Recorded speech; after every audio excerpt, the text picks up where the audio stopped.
नमस्कार। उत्तराखंड खास खबरें देख रहे हैं आप सब। मैं हूं आपके साथ साहिल केरनी। मुख्यमंत्री पुष्कर धामी की अध्यक्षता में कैबिनेट की बैठक संपन्न हुई। इस दौरान 26 प्रस्ताव पास किए गए। इस दौरान सरकार ने अग्निवीरों को संविदा पदों पर भर्ती में आरक्षण के प्रस्ताव पर मुहर लगा दी।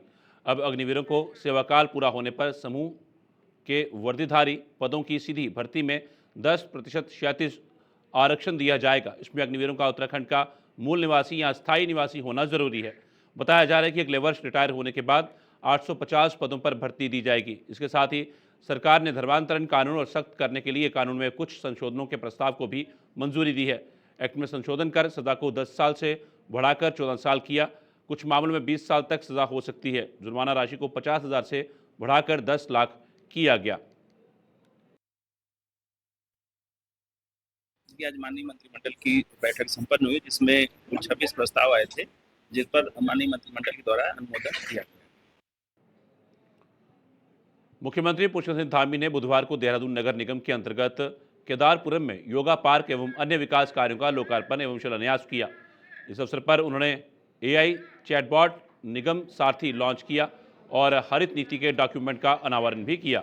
मुख्यमंत्री ने एक पेड़ मां के नाम के तहत रुद्राक्ष का पौधा रोपा, जो सरकार द्वारा चलाए गए वृहद पौधारोपण अभियान के तहत नगर निगम क्षेत्र देहरादून के अंतर्गत इस वर्ष रोपा गया 1,00,000वां पौधा था। कार्यक्रम में मुख्यमंत्री ने स्वच्छता सम्मान सेनानियों और कर निरीक्षकों को सम्मानित भी किया। इस अवसर पर मुख्यमंत्री ने नशा मुक्ति के लिए सामूहिक शपथ भी दिलाई। मुख्यमंत्री पुष्कर सिंह धामी ने कहा कि केदारपुरम में आधुनिक योगा पार्क के जरिए हम राजधानी देहरादून में स्वास्थ्य, खुशहाली और पर्यावरण को साथ लेकर चलने की दिशा में एक और मजबूत कदम उठा रहे हैं। योगा पार्क आने वाले समय में शहरवासियों के लिए न केवल आकर्षण का केंद्र बनेगा, बल्कि स्वास्थ्य, फिटनेस सहित सामाजिक गतिविधियों का भी एक प्रमुख केंद्र होगा।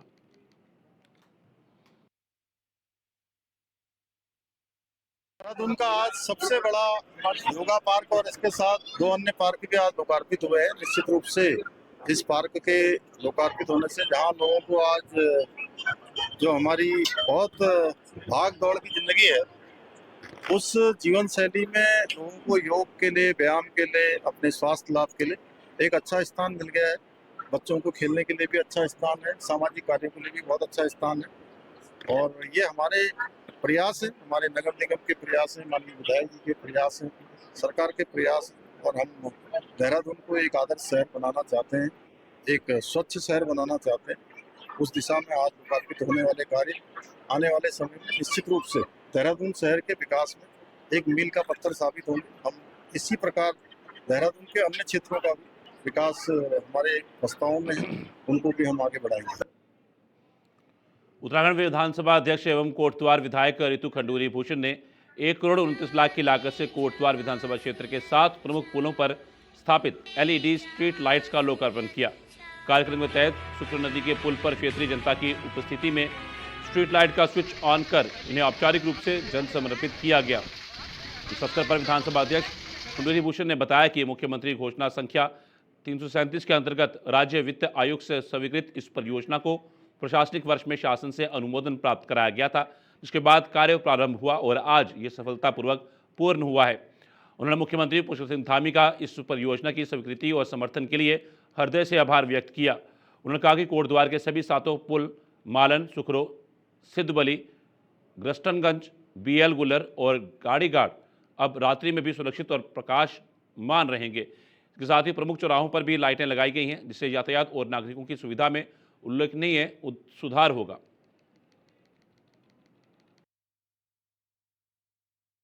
आज कोटद्वार के 7 पुलों में हम लोगों ने एक प्रयास किया है कि अंधेरा जो रहता था उसको खत्म किया जाए।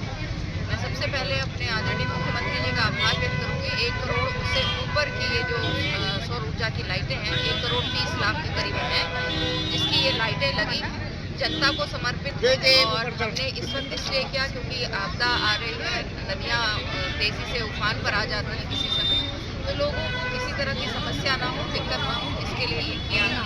तो मैं सभी को बधाई देती हूँ और शुभकामनाएं देती हूँ कि ये जो उजाला है ये पुलों पे नहीं, हमारे जीवन में भी रहे।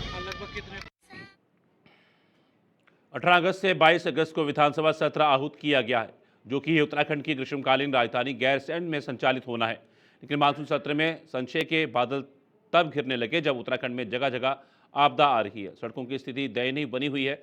वहीं इस तरीके से कयास भी लगाए जा रहे थे कि सत्र की तारीख है या तो आगे बढ़ेगी या फिर सत्र राजधानी देहरादून में संचालित किया जा सकता है। लेकिन आज हुई कैबिनेट बैठक के बाद कैबिनेट मंत्री सौरभ बहुगुणा सभी कयासों पर पूर्ण विराम लगाते हुए कहा कि विधानसभा सत्र में ही आहूत किया जाएगा।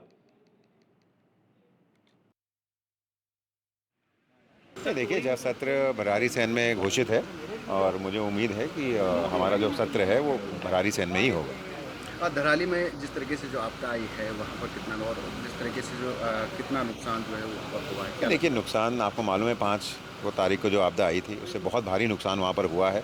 लगातार सरकार की सारी मशीनरी वहाँ पर लगी हुई है, रेस्क्यू मिशन चल रहा है। केंद्र सरकार में माननीय हमारे प्रधानमंत्री जी का, गृह मंत्री जी का धन्यवाद करूँगा, इन्होंने पूरी असिस्टेंस इस रेस्क्यू मिशन में दिया है। हमारी पूर्ण कोशिश यही है कि जो मिसिंग लोग हैं उनको जल्द से जल्द रिकवर किया जा सके और वहाँ पे फिर रिहैबिलिटेशन का काम कैसे चलाया जा सके उस पर हम फोकस रहेगा।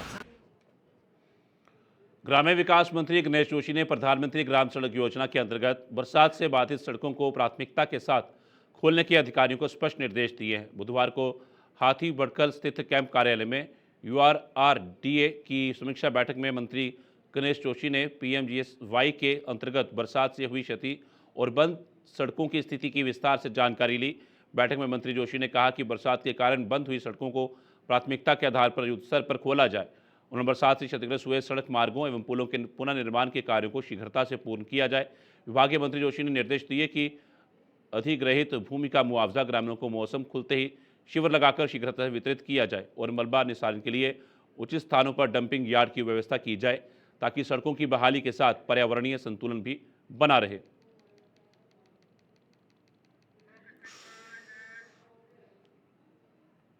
टिहरी में द क्लस्टर विद्यालय योजना के अंतर्गत चिन्हित 5 राजकीय इंटर कॉलेजों में शीघ्र ही भवन निर्माण एवं अन्य अवस्थापना कार्य शुरू किए जाएंगे।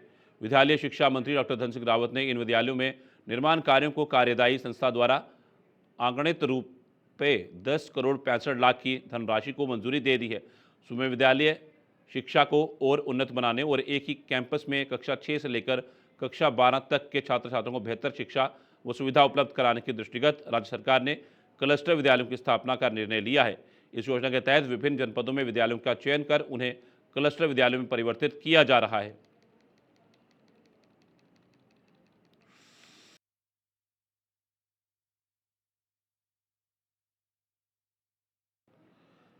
भारी बारिश को देखते हुए जिला प्रशासन रुद्रप्रयाग ने यात्रा पर रोक लगाई हुई है, जिसके कारण केदारनाथ धाम जाने के लिए बड़ी संख्या में सीतापुर सोनप्रयाग यात्रियों का जमावड़ा लगा हुआ है।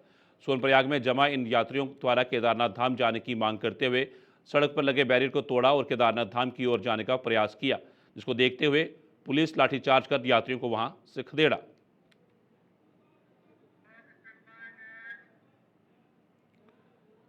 ARTO परिवर्तन दल के द्वारा विकासनगर क्षेत्र में चेकिंग अभियान चलाया गया, जिसमें ओवरलोड वाहनों, बिना सीट बेल्ट, बिना हेलमेट के वाहन चालकों के विरुद्ध चालान की कार्रवाई की गई। वहीं परिवर्तन दल के उप निरीक्षक धीरेन्द्र सिंह टोलिया ने बताया कि कुछ अधिकारियों के निर्देश और रूटीन चेकिंग में ये अभियान चलाया जाता रहता है। इसी क्रम में ओवरलोड वाहनों और बिना हेलमेट, 2 व्हीलर और बिना सीट बेल्ट कार चला रहे लोगों के विरुद्ध ये कार्रवाई की गई है और आगे भी इस तरह की कार्रवाई की जाती रहेगी।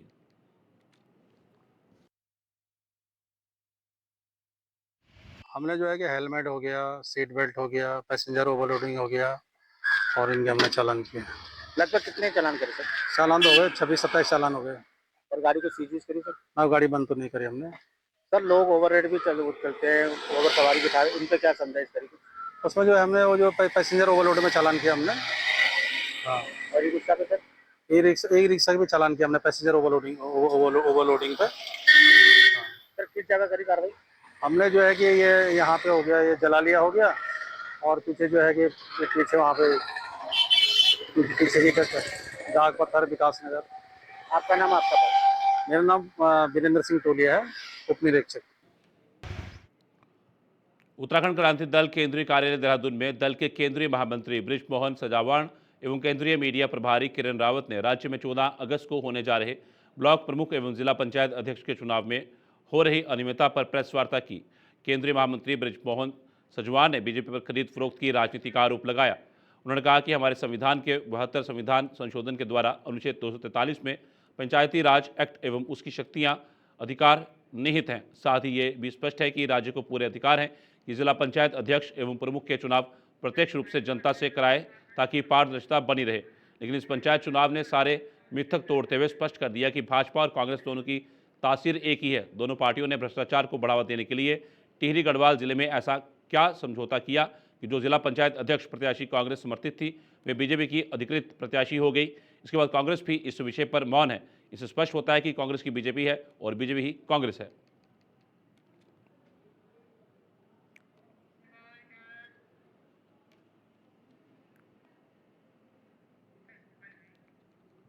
काशीपुर में भाजपा के काशीपुर नगर मंडल के तत्वाधान में स्वतंत्रता दिवस के अवसर पर तिरंगा यात्रा का आयोजन किया गया। इस दौरान तिरंगा यात्रा में शामिल हुए सैकड़ों लोगों ने भारत माता की जय और देशभक्ति से जुड़े जयघोष लगाए। तिरंगा यात्रा काशीपुर के मोहल्ला किला बाजार से प्रारंभ होकर विभिन्न जगहों से होते हुए महाराणा प्रताप चौक में संपन्न हुई। इस दौरान शहर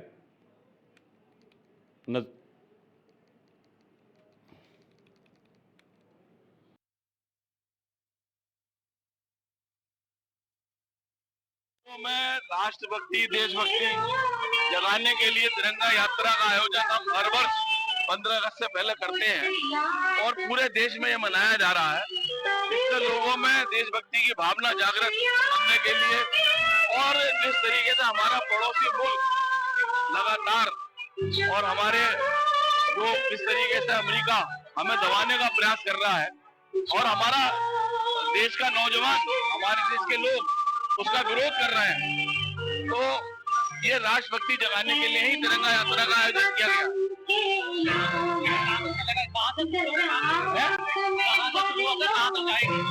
तो यहाँ से लेकर और अपने महाराणा प्रताप चौक तक ये यात्रा जाएगी, वहां पर इसका समापन।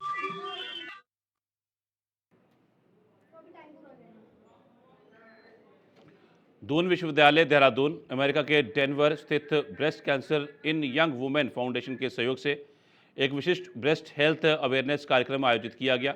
यह पहल जल्दी पहचान और जोखिम में कमी पर केंद्रित होगी तथा विशेष रूप से युवा महिलाओं को youth council for breast health कार्यक्रम के अंतर्गत जागरूक किया गया। ये राज्यव्यापी योजना अगले 5 वर्षों में उत्तराखंड की 11 विश्वविद्यालयों में कम से कम 25,500 युवा महिलाओं तक पहुँचने का लक्ष्य रखती है ताकि जागरूकता को समय रहते जीवन बचाने वाली कार्यवाही में बदला जा सके। वहीं दून यूनिवर्सिटी की कुलपति सुरेखा डंगवाल ने बताया कि हमारी यूनिवर्सिटी में जिन छात्र छात्राओं ने एडमिशन लिया है उनके लिए दीक्षा आरंभ कार्यक्रम रखा गया है, जिसके अंतर्गत सभी छात्र छात्राओं को बताया गया कि दून यूनिवर्सिटी किस तरह की यूनिवर्सिटी है और किस तरीके से उनको शिक्षा देती है। जी, हमारा ये दीक्षा आरंभ है नए बच्चों के लिए जिन्होंने एडमिशन लिया है दून यूनिवर्सिटी के डिफरेंट डिसिप्लिन्स में।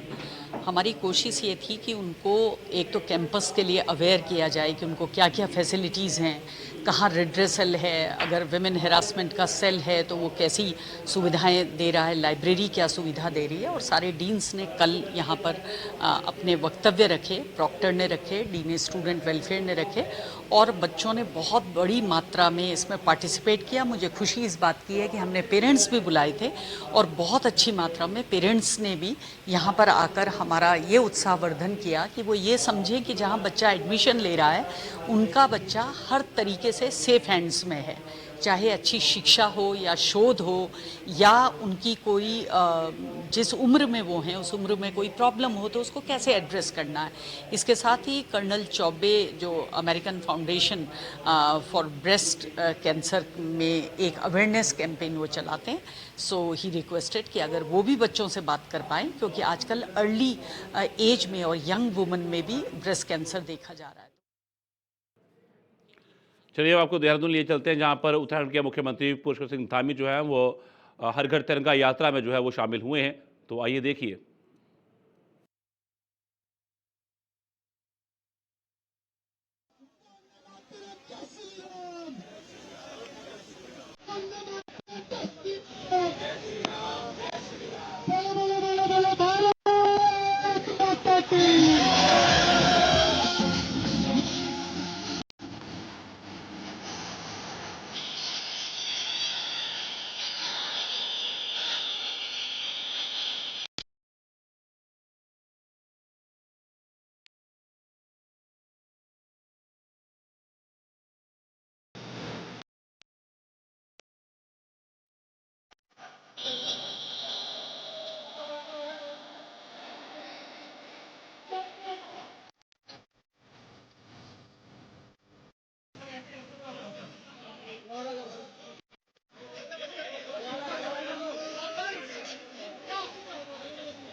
अपने 3 बेटों के साथ गाड़ी से लक्सर के लौट रहा था। इसी दौरान रास्ते में डोशनी फाटक के करीब बाइक सवार दबंगों ने पहली उनकी गाड़ी पर फायर की।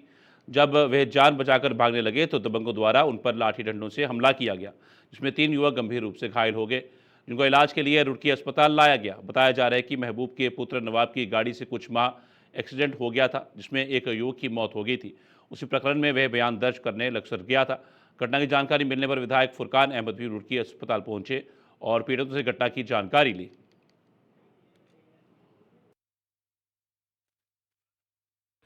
ये महबूब नाम के रामपुर के निवासी थे। ये किसी काम के लिए लक्सर थाने में गए थे, तो इनकी गाड़ी से कुछ दिन पहले कोई एक्सीडेंट हुआ था। तो इन्हें पहले भी धोख दी गई कि हम तुम्हें कहीं भी पकड़ेंगे, तुम्हारे से निपटेंगे। तो आज जब ये इन्हें थाने में बुलाए गए, जब ये थाने से चले तो किसी ने इनका फ़ोटो खींचा, पुलिस वाले ने खींचा, तो वो आगे फ़ोटो खींच के दिया कि ये फला गाड़ी आ रही है। तो जब ये मोहम्मदपुर के आसपास पहुँचे तो वहाँ पर इन पर हमला हुआ, इनकी तमाम गाड़ी तोड़ दी गई, गोलियां भी चलाई और इनके काफ़ी चोट है, जिससे लगभग 4 लोग के करीब ये चोटिल हुए और काफ़ी चोट लगी हुई। जिन्होंने भी कार्य किया, जिन्होंने इनके साथ मारपीट की, उनके खिलाफ सख्त से सख्त कार्रवाई होनी चाहिए। हाँ, जैसा कि उनके पिताजी बतला रहे हैं कि फ़ोटो खींचा हुआ, जब हम गाड़ी में बैठे तो वो लोग पहले तैयार खड़े थे। जब हम वहाँ फाटक के आसपास पहुँचे तो जब ये हमारे ऊपर हमला कर दिया और हमला से बिल्कुल जान से मारने की नीयत से हमारे पर। अब प्रशासन से यही मांग करते हैं कि तत्काल इसकी जांच हो और जो भी दोषी हो उनके खिलाफ सख्त से सख्त कार्रवाई होनी चाहिए।